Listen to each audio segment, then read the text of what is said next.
Well, it goes without saying that each and every American here is very grateful to not only Captain Moran, but to all of our heroes here. We have many active duty Marines, active duty Army.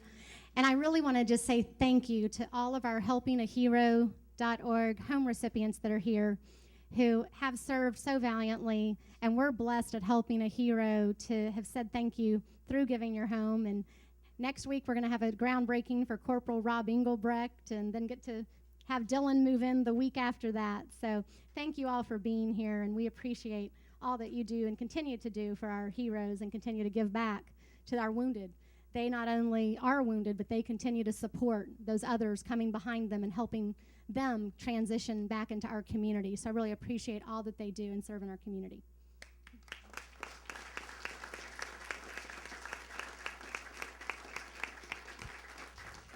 I also want to take a few moments and just introduce the board of directors.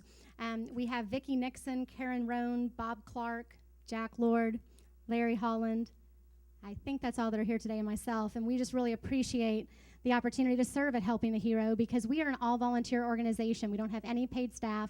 Everything that we do has been because of volunteers like those in this room who've helped us raise almost $3 million to build 15 houses for our wounded heroes. And we're getting ready to have a gala on October the 4th, and Secretary Baker is going to be our keynote. And we hope to give away another 15 houses. So with your help, we certainly hope that goal is achieved. At this time, I want to really thank all of you for switching the time. I know many of you only got this notice as we did 5 days ago. And I was very grateful that when I picked up the phone and called, that Lieutenant Governor David Dewhurst quickly juggled his calendar and agreed to be here today. So we really thank you, David, for coming. And I asked him, I said, Secretary Gates is going to be there, and I want another veteran to really introduce him because David has served our country in the cloth. He not only serves our state, but he loves our veterans. And I really appreciate the Lieutenant Governor coming today because he, too, is a man who values our veterans. Some of you might not know that we actually, in the state of Texas, because of David Dewhurst's leadership, now have a tax exemption for all of these guys. They will no longer pay taxes at the local, state, school, etc.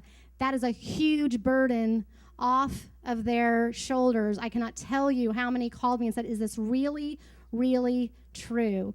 And I said it is, and you're going to have a chance to thank the man that led it through the legislature and made it happen.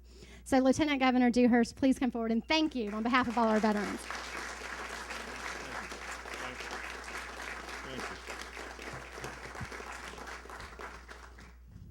Well, Meredith, I too will be very short, even though I'm 5 feet 17 inches tall. But thank you for your leadership.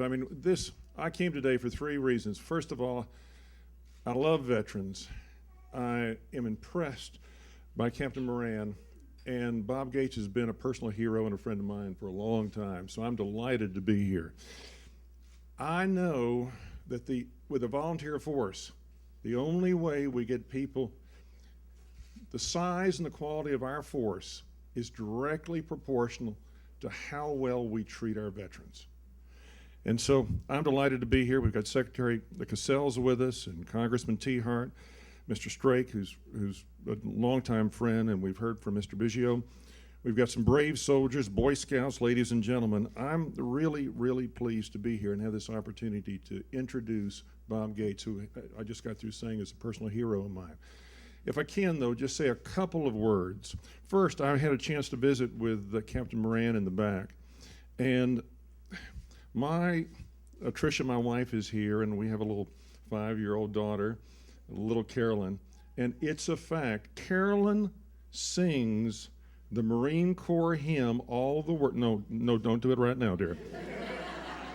But she knows the words to the Marine Corps hymn, and she sings it every week. Now, Secretary Gates and I are both former Air Force officers. I have failed, Mr. Secretary. I have not gotten her to learn the words, isn't that right, Tricia, to our hymn, but maybe with your help, Mr. Secretary, we can get that done. When Meredith asked me to introduce the captain, I thought to myself, I haven't had an opportunity to speak at an event so worthy, since 3 months ago when I spoke at Utah Beach on the D-Day anniversary. And that's the point I want to make. You know, Tom Brokaw has talked about our World War II veterans, our World War II soldiers being the greatest generation. Ladies and gentlemen, when you think about Captain Dan Moran, when you think about the fact he volunteered and he didn't have to, when you think about the fact that after 12 days after suffering a level 2 a concussion, he wanted back with his platoon.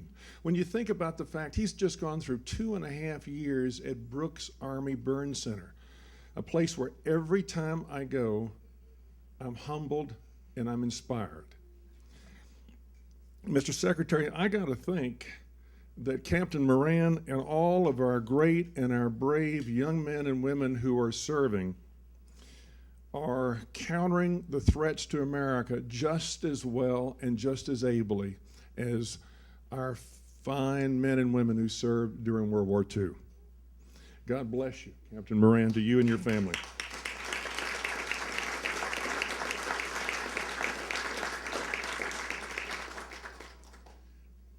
Bob Gates is an extraordinary man.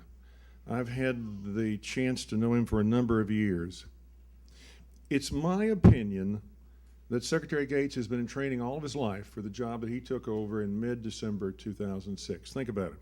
Air Force officer and intelligence professional for 27 years, the Deputy National Security Advisor, the Director of the CIA, President of Texas A&M. Knew that was going to happen. He literally, the interesting thing, just think about it, he literally has met tens of thousands of young students. He knows thousands of men from the Corps. And when he makes a decision, he knows the names, he has the faces in his mind of the men and women that are going to go into harm's way. And he's made those decisions brilliantly, from the surge to the new strategy in Afghanistan, to really feeling a passion about it, increasing the active duty force so there's not such a big strain on our brave soldiers and their families. Captain Duran is a hero, but Captain Duran, I can't think of anyone in America who more appreciates your courage, your sacrifices. No one is more committed to ensuring that all of your sacrifices end up in victory, not just for yourself, but for all Americans.